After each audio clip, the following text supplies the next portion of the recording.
भर दिहला पेट राजा गरिया सुनाई के, भर दिहला पेट राजा गरिया सुनाई के।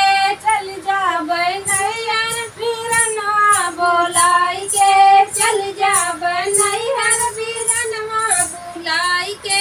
का करी है सासू का करी है ससुर, का करी है सासू का करी है ससुर, का करी है राजा गवा देश समझाई के, का करी है देश गवा राजा समझाई के।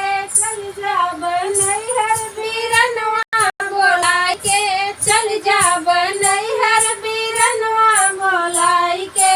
भर दिहला पेट राजा गरिया सुनाई के, भर दिहला पेट राजा गरिया सुनाई के।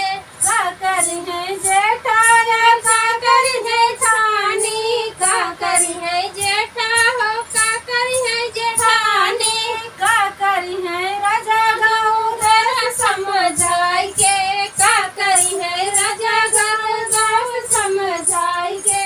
चल जाबै नैहर वीरनवा बोलाई के, चल जाबै नैहर वीरनवा बोलाई के, चल जाबै नैहर वीरनवा बोलाई के।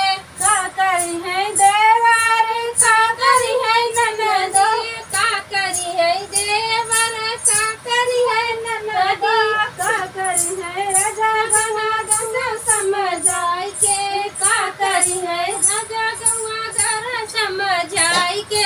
चल जाबै नैहर वीरनवा बोलाई के, चल जाबै नैहर